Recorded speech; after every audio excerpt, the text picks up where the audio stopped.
He said exactly the same thing. Shades of Torres is P. Sure, doesn't he, David? Yeah, and I let a few goals in from Fernando, so thanks for bringing that up. I'm sorry. Yeah, no, but this is the thing, and the difficulty is when you're preparing for games. We can talk about formations and tactics, but from a goalkeeping perspective, you need strikers in your team who shoot that way for you to be practiced. Nick Pope wasn't expecting that shot, I can tell you now. You can tell by the way that he tried to save it. Yeah. He wasn't expecting that shot. And that's where I'm giving Tao a little bit of lenience there, or leeway, because he probably thought, well, he's going to hit it with his left and Nick's in the position to block it, but instead outside of the right foot. It's a fantastic finish. What would have been the boss's message at half time, do you think? Because they obviously go in at 2-1, and the final stages of that first half so impressive, but yet a large chunk of that first half they've maybe been struggling a bit, Jace. Yeah, I think the message would have been just concentrate. You know, you've got yourselves in front. We've seen plenty of times this season individual errors that have led to Liverpool losing games.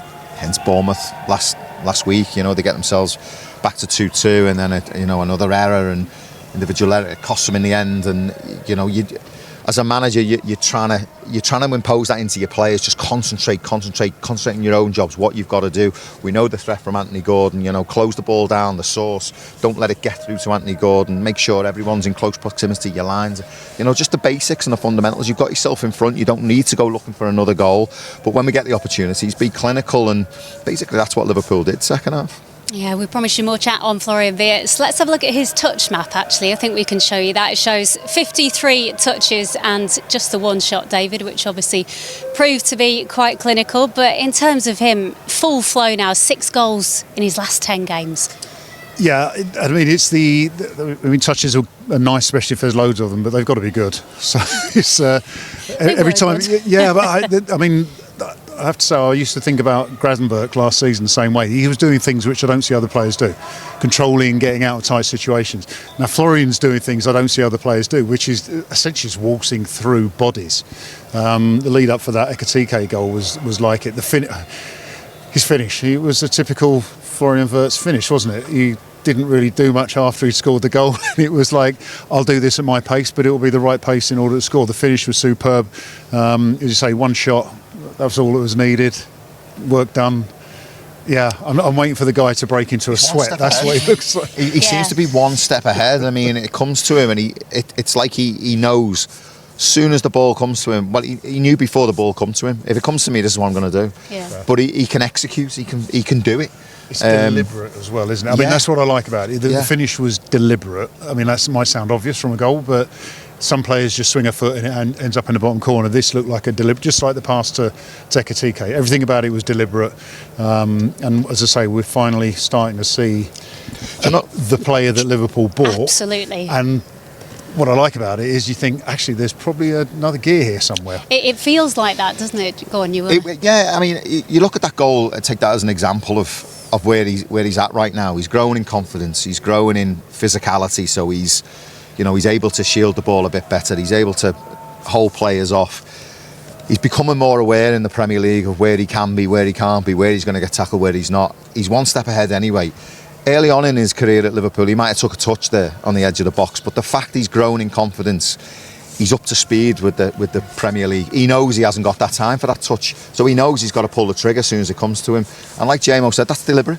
You know, that shot there is deliberate. It's not a pot shot. He knows that's what he's got to do, but it's the fact that he gets it right in the bottom corner to show his quality of his angles and through the defender. Yeah, through the defender. There was a gap between the defender and the goalkeeper, and he's placed it off the bottom of the path. Nick Pope, I felt for Nick actually, because he was diving and he was nowhere near it. Yeah, it's that end product though that we're seeing now, which we were always seeing quality right from the start. It wasn't like he came in and had a poor start in that sense. It's just that end product and the consistency of the end product as well now. I go back to what I said before. I think because the nature of the way that physically he moves, because even today there was a couple of times where he got tackled, lost the ball, and you look at the physicality of him and you think, oh, there wasn't so much commitment in the effort, but when you see him getting it right, you realise that's what he does. And now we're seeing the quality side of it, and occasionally when it doesn't quite go right, it's to go fine, because we've seen him do it properly now, or seeing him with the products at the end of it. So, as I say, I think there's, I want to say growing room, another gear. What that's going to look like, I don't know. I'd be scared if I was playing against it. It's a very exciting prospect, though, isn't it, when you think about it like that. Because Liverpool haven't bought Florian Wirtz to just be him. They bought him to improve. Yeah. So what's exciting is around him is getting on his wavelength. They actually know now, like, what he's going to do. I think early on he was doing things and they were like, and he's looking at them going, well, that's where you needed to be. You know, that little one-touch pass there, like you're not getting on the end of, that's where you've got to be. That's what I see. Yeah. You know, so, you know, that... You know, the first goal, you know, he goes past 2 or 3 players, he glides past them like JMO says, and then all of a sudden he could have pulled it with the left foot, and he doesn't. He goes across the box, but Ekitike's anticipated that he's going to do that, you know, and he's delivered. You know, and that relationship is gold at the minute. It's worth its weight in gold. A word for Mo Salah as well, who gets the assists with that. He's got 10 assists in total against Newcastle whilst he's been with Liverpool. He could have maybe had a goal himself tonight at points, David, which he might be frustrated by. Knowing Mo Salah, he always wants to be on the score sheet, but he was unselfish in that moment. Yeah, and then that was the key thing. I mean, there was a lot of what Mo did today was good. I mean, the sort of the control element of his game, which I think was missing a little bit before the AFCON. That was back. As you say, there was chance. I mean, the one time where he got through one-on-one and to put it in the side netting. The only I defend forwards in those positions because sometimes you've only got one opportunity to shoot and the ball's not in the right place. It might sound a little bit obvious or making up an excuse, but it's true. And again, going back to Ekitike's finish, it was not in the right place for any other shot, but no one was expecting him to do it. But with Mo, yeah, would have been disappointed they didn't score, but that's just Mo wanting to score every game. I think he'd have been very happy with his contribution, especially with the assist for Florian there, because in the end this was a great performance by Liverpool and he was part of the positivity of it. Yeah, some reaction from the Reds dressing room will be on the way very shortly. We're bringing you Milos Kerkez in a few minutes' time. But just in terms of the performance, what pleased you overall looking at it? What were you turning up here tonight wanting to see, and what are you leaving feeling like you're satisfied with?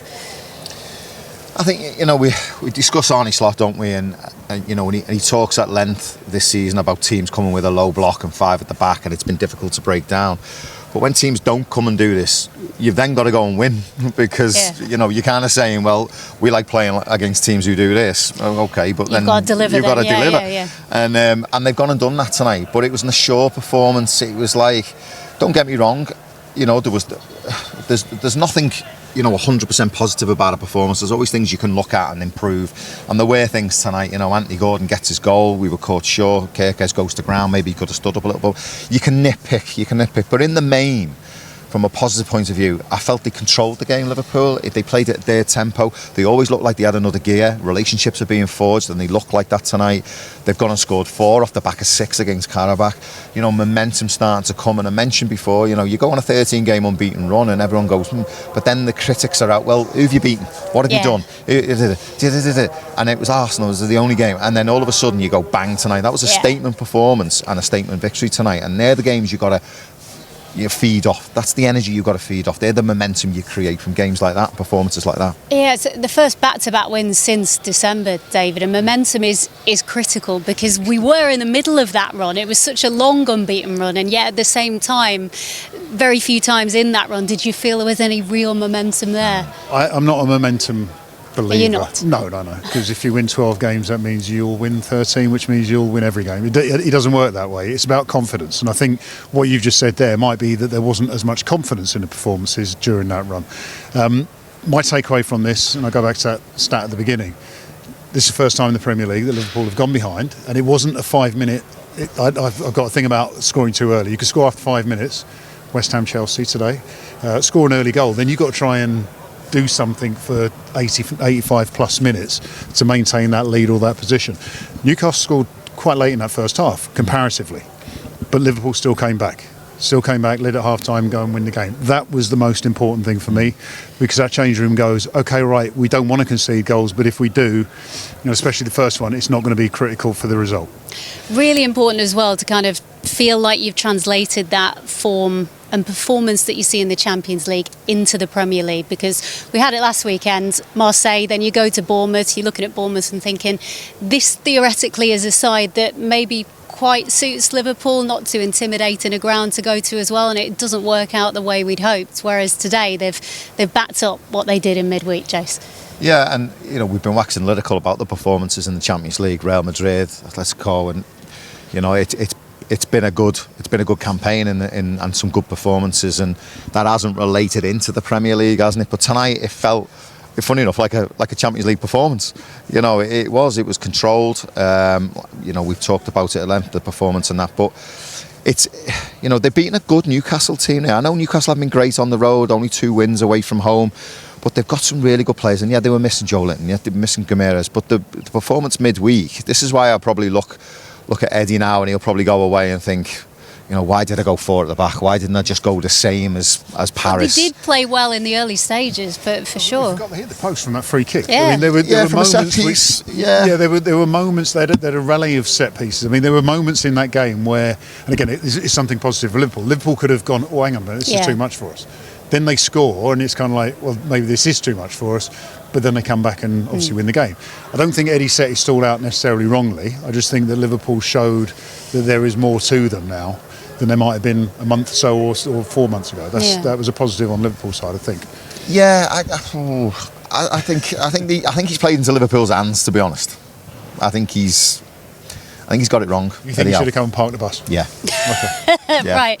Milos Kerker.